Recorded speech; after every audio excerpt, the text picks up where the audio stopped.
नमस्कार विद्यार्थियों, सुप्रभात। आज की हम अपनी क्लास में पत्र व्यवहार के बारे में बातें करेंगे। कुछ पत्र व्यवहार की हमने चर्चाएं कर ली थी, उसी कड़ी में आज हम इसी पत्र व्यवहार की हम चर्चा और करेंगे। एक पत्र है परिपत्र। पत्र का नाम क्या होगा? परिपत्र। जब पिछला 12th का बोर्ड का एग्जाम हुआ था, उसमें परिपत्र के बारे में पूछ लिया गया था। इसी परिपत्र की हम आज चर्चा कर रहे हैं। परिपत्र को हम गस्ती पत्र भी कहते हैं। कौन सा पत्र नाम देते हैं? गस्ती पत्र। क्या होता है सुनिएगा ध्यान से। जब एक ही सूचना या संदेश को एक से अधिक व्यक्तियों या कार्यालयों को भेजना हो, जब एक ही सूचना, संदेश या आदेश जब एक ही सूचना, संदेश या आदेश जब एक ही सूचना, संदेश या आदेश को एक से अधिक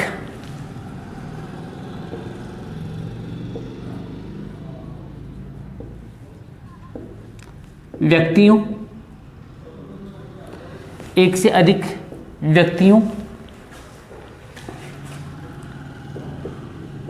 या फिर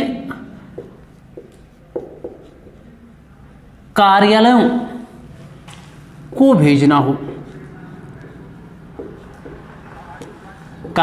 को भेजना हो, तो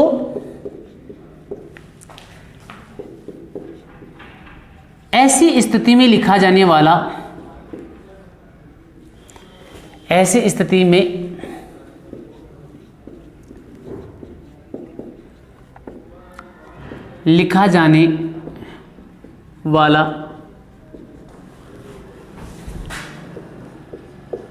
पत्र परिपत्र कहलाता है।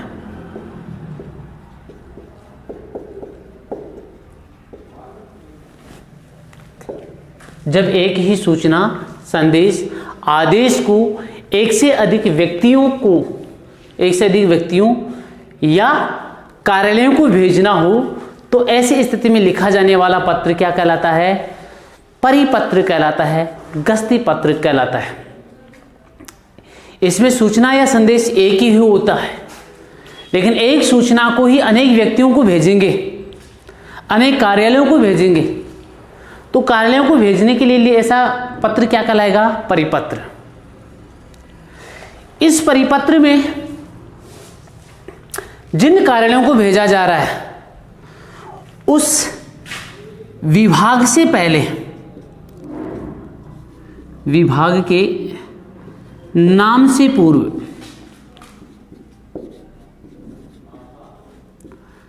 समस्त शब्द का प्रयोग किया जाता है। कौन से शब्द का प्रयोग किया जाता है? समस्त शब्द का। यानी यहां व्यक्तियों को भेजा जाए या किसी विभाग को भेजा जाए, कार्यालयों को भेजा जाए, तो कार्यालय या विभाग के नाम से पहले कौन से शब्द का प्रयोग होना जरूरी है? समस्त शब्द का प्रयोग होना जरूरी है। क्लियर है? परिभाषा शायद समझ में आ गई होगी। अब यह परिपत्र जो लिखा जाता है, इसका प्रारूप जो होता है वो कैसा होता है, उसके बारे में हम थोड़ा सा देख लेते हैं। लेकिन इस परिपत्र की एक मुख्य खास बात यह होती है कि यह परिपत्र एक ही सूचना के रूप में होता है, लेकिन एक सूचना को भी जब हम अनेक व्यक्तियों को भेजेंगे, उन व्यक्तियों के नाम से पूर्व या सब विभाग से पूर्व हम कौन से शब्द का प्रयोग करेंगे? समस्त शब्द का प्रयोग करेंगे। सूचना एक होगी, अनेक व्यक्तियों को भेजी जाएगी, यह परिपत्र कहलाता है। और यही क्या कहलाएगा? आपका गस्ती पत्र भी कहलाएगा। क्लियर है स्टूडेंट्स? ठीक है। अब ये परिपत्र कौन सी शैली में लिखा जाएगा वो देखिए। इसको हम मिटाते हैं, समाप्त करते हैं, फिर इसका परिपत्र का प्रारूप देखते हैं। सूचना एक होगी, याद रखना, ये इंपॉर्टेंट बात है, सूचना एक होगी। अब इसका प्रारूप कैसे बनेगा देखिएगा। इसका प्रारूप बनेगा, सबसे पहले जो सरकार है उस सरकार का नाम ऊपर बीचों बीच में आएगा। सरकार का जो उल्लेख होगा वो उल्लेख अपना जो पेज होगा, बोर्ड है, बोर्ड के ऊपर बीचों बीच में होगा। कहाँ होगा? बोर्ड के बीचों बीच में। तो सबसे पहले राजस्थान सरकार,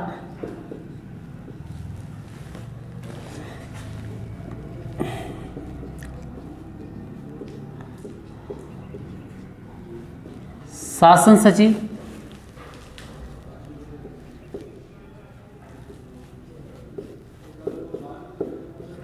वित्त विभाग, शासन सचिव वित्त विभाग, कोष्ठ में लिख दीजिए आय व्यय अनुभाग, आय व्यय अनुभाग। क्लियर है? राजस्थान सरकार, शासन सचिव, वित्त विभाग, आय व्यय अनुभाग। इतना करने के बाद में हमें बाईं तरफ को जाएंगे और बाईं तरफ हम एक लाइन का स्पेस जरूर देना है इनमें, यह हमने कर दिया। फिर हम एक लाइन का स्पेस देंगे। स्पेस देते समय हमें बाईं दिशा में क्या लिखेंगे? पत्र क्रमांक।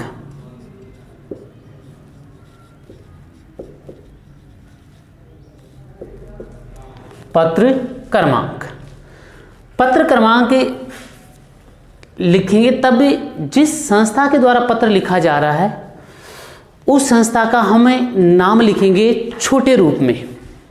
हम क्या नाम कैसे लिखेंगे? छोटे रूप में। और वो छोटा रूप कैसे बनेगा? शासन सचिव वित्त विभाग, शासन सचिव वित्त विभाग। फिर आय व्यय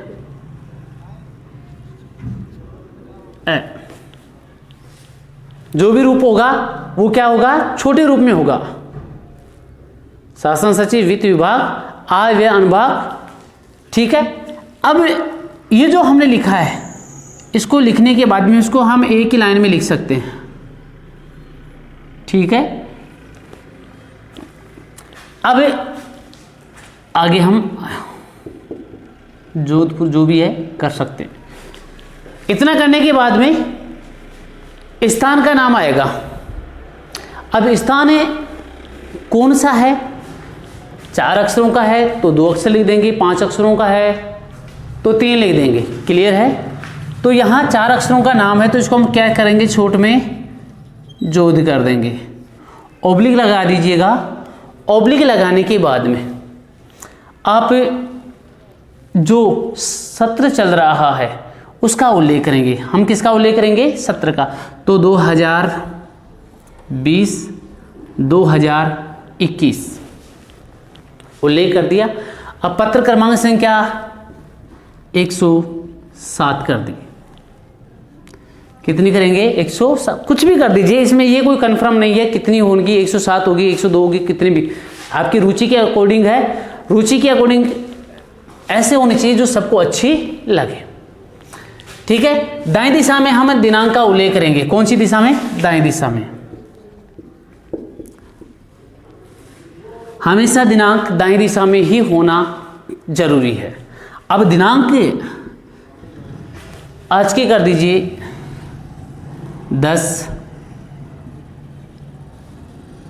दिसंबर 2020, 10 दिसंबर 2020। क्लियर है स्टूडेंट्स? ठीक है। अब इतना करने के बाद में हम बाईं दिशा में लिखेंगे प्रेषित। बाईं दिशा में हम क्या लिखेंगे? प्रेषित। ठीक है। प्रेषित के आगे हमने एक बात जरूर की थी अभी कि जिस भी विभाग का हम नाम लिखेंगे उससे पहले हम समस्त शब्द का प्रयोग करेंगे। कौन से शब्द का प्रयोग करेंगे? समस्त शब्द का प्रयोग। ठीक है। तो देखिए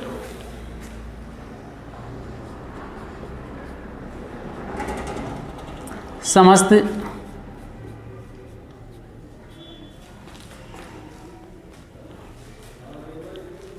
शासन सचिव, समस्त शासन सचिव विभाग, ठीक है, राजस्थान सरकार, राजस्थान कर दो। फिर दूसरी हम जो बात करें, दूसरी बात आएगी समस्त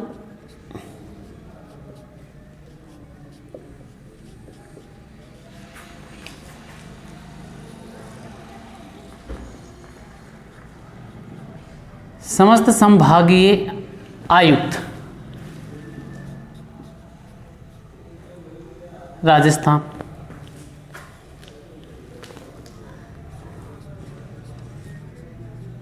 समस्त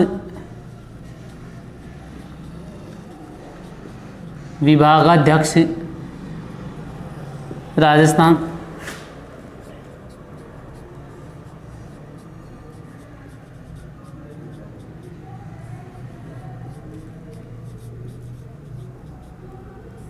समस्त जिला कलेक्टर राजस्थान। हमने इतनी बातें कर ली, खूब है। समस्त शासन सचिव विभाग राजस्थान, समस्त संभागीय आयुक्त राजस्थान, समस्त विभागाध्यक्ष राजस्थान, समस्त जिला कलेक्टर राजस्थान। यहाँ विभाग से पहले हमने कौन से शब्द का प्रयोग किया? समस्त शब्द का प्रयोग किया। इसका मतलब जो परिपत्र की हम चर्चा कर रहे हैं उस परिपत्र में विभागों के नाम से पहले कौन से शब्द को लगाना जरूरी है? समस्त शब्द को लगाना जरूरी है। ठीक है। अब ये तो देखो पूर्ण तरीके से बाईं तरफ आ गया। बाईं तरीके से समस्त शब्द का और विभागों का जो नाम लिखा है थोड़ा सा हम दाहिनी तरफ को लेकर चले गए। अब हम विषय का उल्लेख करेंगे। विषय का उल्लेख करेंगे तो थोड़ा सा हमको स्पेस देना जरूरी है।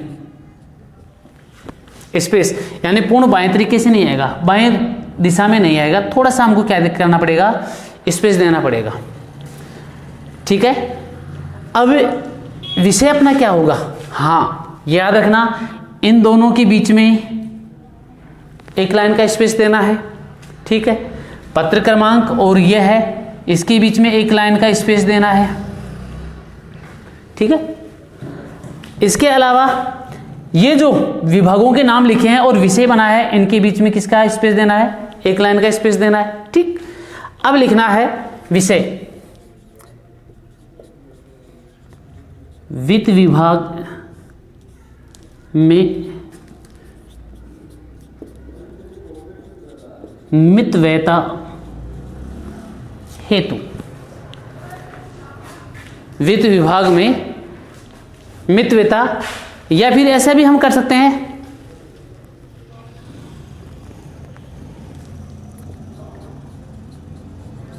राजकीय कार्य में, राजकीय कार्य में, या इसको हम और भी नाम दे सकते हैं राजकीय व्यय में, राजकीय व्यय में कुछ ही नाम दे सकते हैं हम। वित्त विभाग में मितव्ययता का नाम दे सकते हैं, राजकीय कार्य में मितव्यता का नाम दे सकते हैं। राजकीय कार्य में व्यय का मितव्यता होना चाहिए, राजकीय व्यय में मितव्यता का काम हो सकता है। यानी जो भी राजकार्य हो रहा है, जितना भी उसमें व्यय किया जाएगा, उसमें क्या करनी है, कटौती करनी है, कम से कम उसमें खर्चा करना है। ठीक है, अब इतनी बात हो गई है, अब इसको हमको रब करना पड़ेगा। ठीक है, अब इतना करने के बाद में हम बाईं दिशा की ओर जाएंगे। किस दिशा की ओर जाएंगे? बाईं दिशा की ओर। और बाईं दिशा में हम क्या लिखेंगे? महोदय।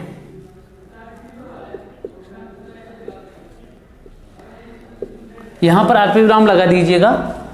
महोदय लगाने के बाद में इस स्थान को स्पेस के रूप में छोड़ना है, खाली का खाली छोड़ना है। अब यहां से हम अपना लेखन प्रारंभ करेंगे, यहां से अपना लेखन प्रारंभ करेंगे।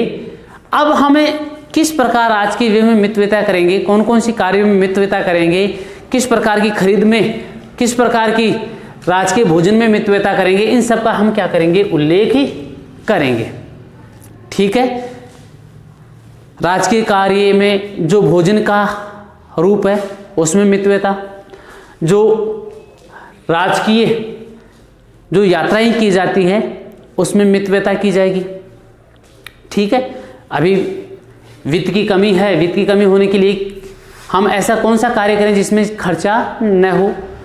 जो राजकीय भोज हो गया उसमें भी खर्चा कम किया जाएगा, कम से कम, या उसको लागू नहीं किया जाएगा इस कंडीशन में। दूसरी बात, जो यात्रा हवाई यात्रा है उसमें क्या किया जाएगा? प्रतिबंध किया जाएगा। नई सरकारी जो नौकरियां हैं उन पर रोक लगाई जाएगी, इसके लिए मितव्यता का काम होगा। इसके अलावा जो नए साधन खरीदे जाएंगे वो कम से कम हो, या नई खरीद फरोख्त पर उस पर क्या हो, रोक लगाई जाएगी। ये सारी की सारी बातें इसके बीच के पोर्शन में आएगी। ये आपके बीच का कार्यक्रम होगा जिसमें इन बातों का उल्लेख किया जाएगा। अब सरकार ने जो आदेश जारी किए हैं उन आदेशों का पालन करना अनिवार्य भी है। सरकार ने जो जारी आदेश किए हैं उनका पालन भी होना जरूरी है, अनिवार्य है। उल्लंघन करेगा तो उसके लिए उसके सजा का प्रावधान भी होगा। इतना लिखने के बाद में यहां दाएं दिशा में आएगा आज्ञा से। क्या आएगा? आज्ञा से। आज्ञा से के बाद में हस्ताक्षर, हस्ताक्षरकर्ता का नाम आ जाएगा। फिर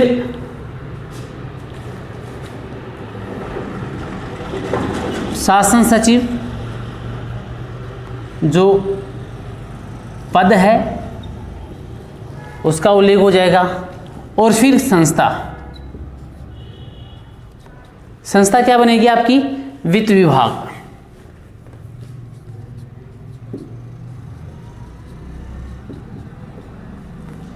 ये क्या बन गई? आपकी संस्था बन गई। इसमें लगभग 5 बातों का उल्लेख होता है। कितनी बातों का उल्लेख होता है? 5। आज्ञा से का, फिर हस्ताक्षर, हस्ताक्षरकर्ता का नाम कोष्टक में ही होना चाहिए। क्यों? क्योंकि अधिकांश कुछ व्यक्ति ऐसे भी होते हैं जो अपने हस्ताक्षर और नाम समान दिखाई देने वाले ही करते हैं, दोनों ही सेम सेम लिखते हैं। इसलिए इस चीज़ से बचने के लिए हमको नाम को किस में देना अनिवार्य हो जाता है? कोष्टक में देना अनिवार्य हो जाता है, कॉलम में देना अनिवार्य हो जाता है। क्लियर है? ये तो हो गया अपना कौन सा पत्र? परिपत्र। दोबारा एक बार और बता देता हूं, जब एक ही सूचना हो, एक ही संदेश हो, उसको एक से अधिक व्यक्तियों को देना हो या कार्यालयों को भेजना हो, तो ऐसी स्थिति में लिखा जाने वाला पत्र आपका परिपत्र कहलाता है। परिपत्र में सबसे पहले ऊपर ही ऊपर क्या आएगा? सरकार का नाम, राजस्थान सरकार। सरकार के नाम के बाद में आपका आएगा संस्था का नाम। ठीक है, विभाग कौन सा है? आय व्यय अनुभाग है, उसका उल्लेख होगा। इतना करने के बाद में बाएं तरफ क्रमांक का उल्लेख होगा, पत्र क्रमांक। पत्र क्रमांक में वो बातें होगी जो हमने ऊपर लिखा था, विभाग का नाम। पत्र क्रमांक जो भी होगा शॉर्ट रूप में होगा, छोटे रूप में होगा, उसको बढ़ाकर नहीं लिखेंगे, पहला अक्षर उसका लिखा जाएगा, फिर उसका स्थान विशेष का नाम लिखा जाएगा, स्थान विशेष का नाम भी 2 अक्षरों में 3 अक्षरों में लिखा जाएगा, ज़्यादा बड़ा नहीं होगा। साथ में जो सत्र है उसका उल्लेख होगा। और इम्पोर्टेंट बात यह है कि इसमें पत्र क्रमांक जो हमने लिखा है, क्रमांक संख्या लिखी है वो हमने बताई थी 107। तो वो जो भी आप लिखना चाहे आपकी स्वेच्छा है, ऐसा लिखना जो सबको अच्छा लगे। ठीक, क्रमांक लिखने के बाद में हम दाईं दिशा की ओर उसी लाइन की ओर अग्रसर होंगे जहां पर दिनांक का उल्लेख हम करेंगे। इतना करने के बाद में हम प्रेषित का मतलब जिसको भेजा जा रहा है, जिसको मिलेगा, तो किसको हम भेज रहे हैं। प्रेषक का मतलब होता है भेजने वाला, और प्रेषित जिसको भेजा जा रहा है अर्थात पाने वाला। प्रेषित लिखने के बाद में दाईं दिशा की ओर हम समत शब्द का प्रयोग करेंगे और अनेक विभागों का उल्लेख करेंगे। समत शब्द का प्रयोग करेंगे लेकिन अनेक विभागों का उल्लेख भी हम उसमें करेंगे। ठीक है, इतना करने के बाद में हमें थोड़ा सा स्पेस देंगे, विषय का उल्लेख करेंगे। विषय का उल्लेख करने के बाद में महोदय शब्द होगा जो पूर्ण तरीके से बाईं तरफ होगा। ठीक है, फिर नीचे उस लाइन को ब्लैंक छोड़नी है, खाली छोड़नी है। आगे नीचे उसी स्थान से नीचे की ओर हम लिखना प्रारंभ करेंगे। जब अपनी बात संपूर्ण हो जाती है, पूरी हो जाती है, तो हमें लिखेंगे आज्ञा से। क्या लिखेंगे? आज्ञा से का बोध होगा। अब आज्ञा से के अकॉर्डिंग हस्ताक्षर चलेगा, उसका नाम आएगा, संस्था पद का नाम आएगा और वित्त विभाग जो संस्था का नाम है उसका उल्लेख होगा। हमने कौन से पत्र का अध्ययन किया है? परिपत्र का हमने अध्ययन किया है। ठीक है, इसके बाद में हमारा पत्र चलता है व्यावसायिक पत्र। इस पत्र के बाद में हमारा पत्र कौन सा चलेगा? व्यावसायिक पत्र। व्यावसायिक पत्र क्या होता है?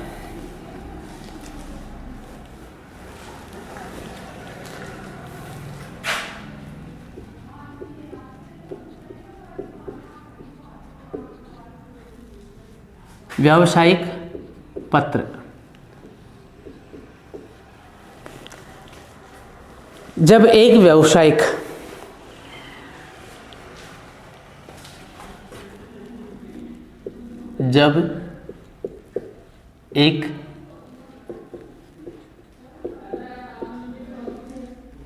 एक व्यावसायिक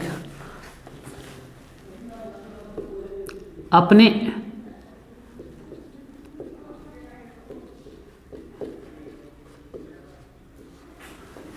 व्यावसायिक कार्य के लिए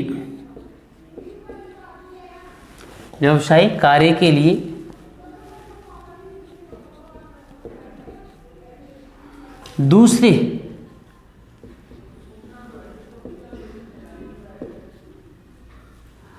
व्यवसायिक को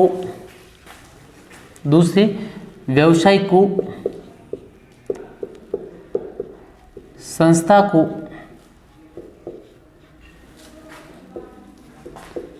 जो पत्र लिखता है वह पत्र क्या कहलाता है? आपका व्यावसायिक पत्र कहलाता है। एक व्यावसायिक अपने व्यावसायिक कार्य के लिए जो दूसरे व्यावसायिक को या संस्था को, दूसरे व्यावसायिक व्यक्ति को या व्यावसायिक संस्था को जो पत्र लिखेगा वह व्यावसायिक पत्र कहलाएगा। व्यवसाय का मतलब बिजनेस, कोई भी हो, चाहे वो पुस्तकों को काम हो या फिर कोई दूसरा कार्य हो, जो भी व्यवसाय वो करता है। कपड़े का व्यापारी भी हो सकता है, पुस्तकों का व्यापारी भी हो सकता है, या फिर जो लोहे का कार्य करने वाला है वो व्यावसायिक भी हो जाता है, जो परचून का कार्य हो वो भी हो सकता, कुछ भी। तो एक व्यावसायिक अपने व्यवसाय कार्य के लिए किसी दूसरे व्यवसायी व्यक्ति को या संस्था को जो पत्र लिखता है वो क्या कहलाता है? व्यावसायिक पत्र कहलाता है। इसमें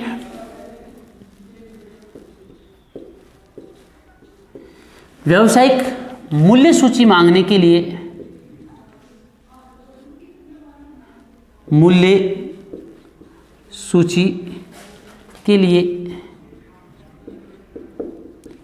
या कोई मांग पत्र के लिए मांग पत्र के लिए या फिर कोई सामान क्रय विक्रय करने के लिए जो पत्र लिखता है वो किस पत्र के अंतर्गत आता है? व्यावसायिक पत्र के अंतर्गत आता है। ठीक है। अब ये व्यावसायिक पत्र जो होता है वो किस फॉर्मेट में लिखा जाता है? किस फॉर्मेट में लिखा जाता है वो देखिए। सबसे पहले जो लिखने वाला व्यक्ति है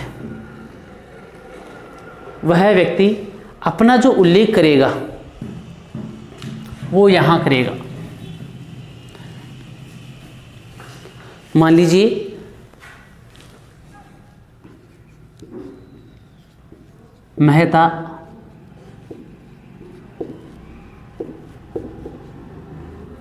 मेहता बुक डिपो जयपुर। कौन सी दिशा में उल्लेख किया इसने? दाईं दिशा में। दाईं दिशा में उल्लेख तो कर दिया इसने अपना रूप का, कौन सी संस्था है, कहाँ की है। अब इसकी बाईं दिशा में आ जाएगा फोन नंबर और कोड संख्या। देखो मैं प्रारूप 2 बताऊंगा। फोन नंबर भी आ जाएंगे, जैसे कुछ भी हो 96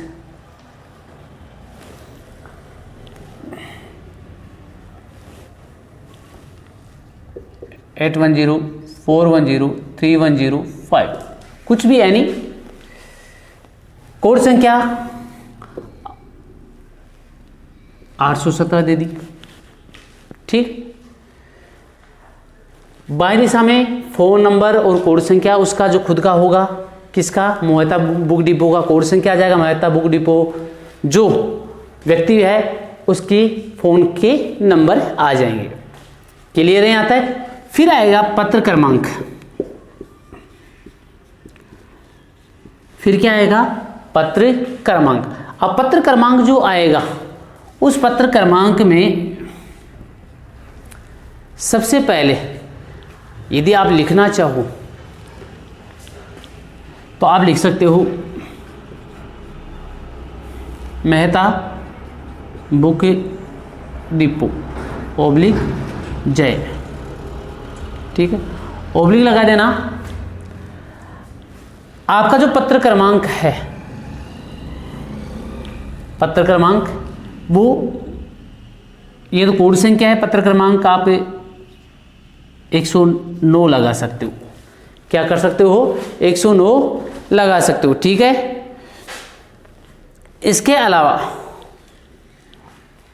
अलावा आपका जो और भी कोई पत्र को कोड संख्या लगाते हो, और भी कोई पत्र क्रमांक लगाना चाहते हो तो ओब्लिक लगा करके लगा सकते हो। ठीक है।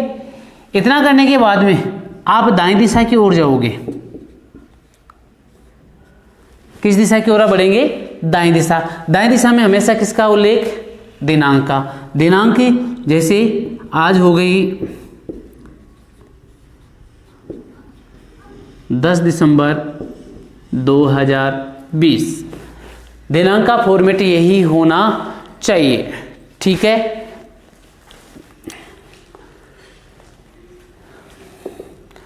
इसके बाद में आप जिसको पत्र लिख रहे हो, प्रेषित, जिसको हमें सेवा में भी कह सकते हैं, क्या नाम दे सकते हैं? सेवा में। एक चीज ध्यान रखना,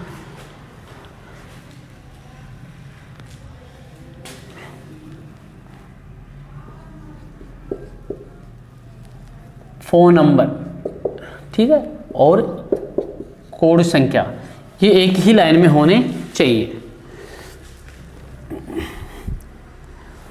अब सेवा और में, ठीक है। अब सेवा में किसको लिख रहे हो आप, उसके बारे में दिखा दीजिए।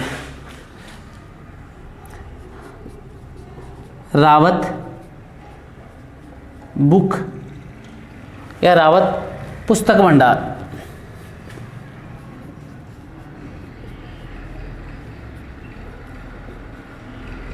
रावत पुस्तक भंडार जोधपुर या अलवर, कुछ भी नाम दे सकते हैं। ठीक है, इतना करने के बाद में हमें विषय की ओर चलेंगे। किसकी ओर चलेंगे? विषय। विषय थोड़ा सा अंदर की तरफ देंगे।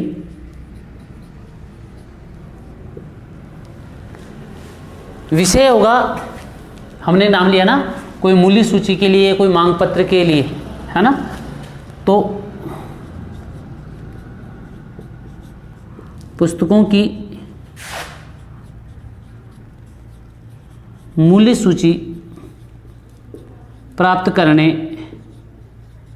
हेतु, पुस्तकों की मूल्य सूची प्राप्त करने हेतु आप क्या लिख रहे हो? एक व्यावसायिक पत्र प्राप्त कर रहे हो। अब इतना करने के बाद में आप फिर पूर्ण तरीके से कहाँ चलोगे? मैं इसको रब कर रहा हूँ ऊपर वाली चीज़ को, ठीक है। अब इतना करने के बाद में बाएं दिशा की ओर चलेंगे और शब्द आएगा महोदय, जिसको हम कह सकते हैं प्रिय महोदय।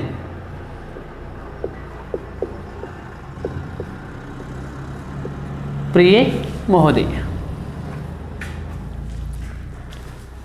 अब इस प्रिय महोदय में ये जरूर दर्शाना जरूरी हो गया, ये दर्शाना जरूरी है कि जो पत्र लिखने वाला व्यक्ति है वो आपके प्रति कितना उत्साही है, आपके साथ काम करने की उसमें कितनी लगन है, कितनी जिज्ञासा है, ये आपको दिखाना जरूरी है। तो इस लाइन को आप ब्लैंक छोड़ दीजिए, खाली छोड़ दीजिए। यहां से आप लिखना प्रारंभ कीजिए।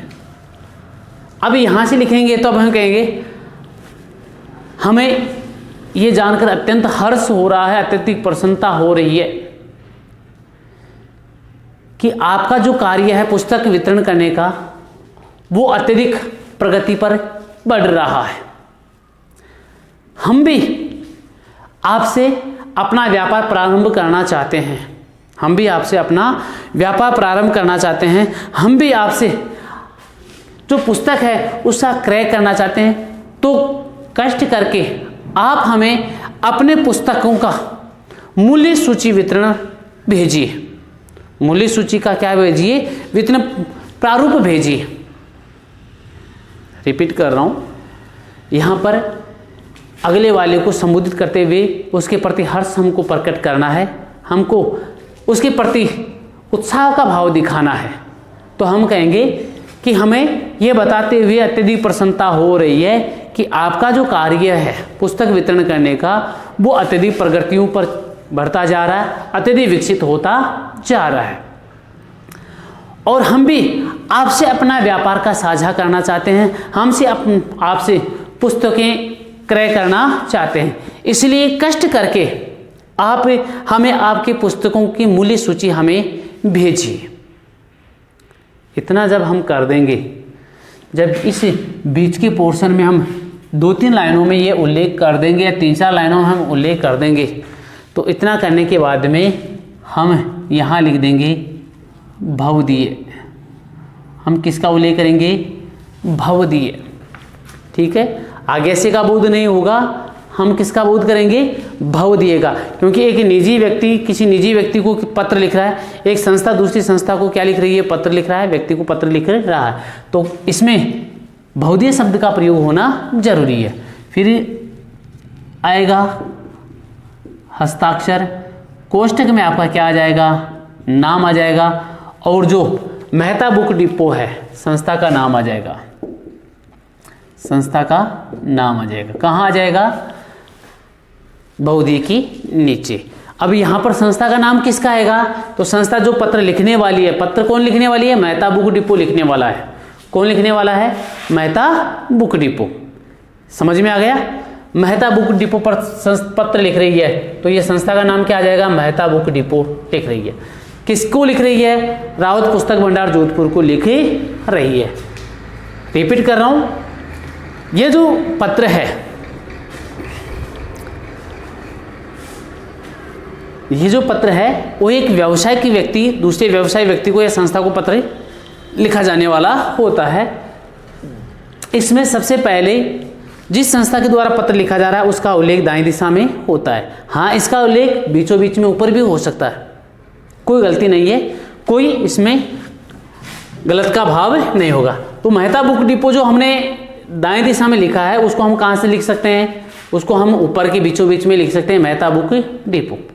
ठीक है, मेहता बुक डिपो यहाँ लिख देंगे, संस्था का नाम हम लिख देंगे। उसके बाद में ये फोन क्रमांक कोड संख्या है, इसको लिखने की आवश्यकता नहीं पड़ेगी, इसको नहीं लिखें तो भी चलेगा। लेकिन यहाँ मेहता बुक डिपो इधर लिख दिया तो इधर इसकी क्या करने पड़ेगा, हमको बताना पड़ेगा। ठीक, फिर पत्र का क्रमांक आ जाएगा। पत्र का क्रमांक में यही आएगा, संस्था जयपुर की है, इसको छोटे रूप में लिख देंगे। पत्र का क्रमांक संख्या जो है हमें जो है इसको ज़्यादा बड़ा भी कर सकते हैं, लेकिन जो हो जितना भी वो उचित लगे ऐसा हमको करना है। सत्र का उल्लेख हम करना चाहें 2020-21 हम कर सकते हैं। हाँ, लेकिन इंपॉर्टेंट चीज़ क्या है, दाएं दिशा में हम दिनांक को लगाना नहीं भूलेंगे। दाएं दिशा में क्या होना जरूरी है, दिनांक होना जरूरी है। क्लियर है। इतना करने के बाद में हम बाएं दिशा की फिर ओर चलेंगे, पूर्ण बाएं दिशा में। कौन सी दिशा में, पूर्ण बाएं दिशा में हम सेवामी का प्रयोग करेंगे। पत्र क्रमांक और सेवामी पूर्ण तरीके से बाएं दिशा में आएंगे। फिर थोड़ा सा स्पेस देंगे, नीचे हम लिखेंगे जिस संस्था को हम पत्र लिख रहे हैं। रावत पुस्तक भंडार कहाँ की है, ये जोधपुर की है। अब ये मेहता बुक डिपो किसको पत्र लिख रहा है, रावत बुक डिपो को या पुस्तक भंडार को पत्र लिख रहा है। विषय थोड़ा सा बाएं दिशा का हमको क्या देना है, स्पेस देना है। ठीक है, ये सेवा में इधर आ जाएगा, सेवा में तो है, लेकिन विषय के लिए हमको क्या देना पड़ेगा, स्पेस देना पड़ेगा। पुस्तकों की मूल्य सूची प्राप्त करने हेतु हम क्या ले रहे हैं, अगले वाली रावत बुक या पुस्तक भंडार को हम पत्र लिख रहे हैं। इतना करने के बाद में हम पूर्ण तरीके से फिर बाएं तरफ को ओर जाएंगे। बाएं तरफ जाते लिखे हुए क्या लिखेंगे, प्रिय महोदय। ठीक है, अब इसकी जो बीच का पोर्शन है, जो थ्योरिकल स्टेटमेंट है, जो आप उनको सूचित करने का भाव दे रहे हो, सूचित कर रहे हो, सूचना दे रहे हो, वो कैसा होना चाहिए, एक तो हर्ष युक्त होना चाहिए, प्रशंसा युक्त होना चाहिए, आगे की कार्रवाई के लिए, आगे होने वाले भविष्य के कार्य के लिए उनको प्रेरित करने के लिए होना चाहिए। ये जब हो जाएगा तो इतना करने के बाद में हमें बहुधेय की ओर चलेंगे।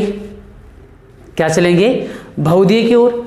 और बहुधेय की ओर चलने के बाद में हम नीचे हस्ताक्षर करेंगे, हस्ताक्षरकर्ता का नाम लिखेंगे और संस्था का नाम लिखेंगे। अब संस्था का नाम कौन सा है, मेहता बुक डिपो है। क्लियर है। ठीक है, यह पत्र हमने 2 पढ़ लिए हैं। अगले वाले हम जब क्लास लेंगे, अगली अध्याय के लिए हम जब क्लास लेने के लिए उपस्थित होंगे तब हम इसी पर पत्र के बारे में और चर्चा करेंगे। तब तक के लिए नमस्कार।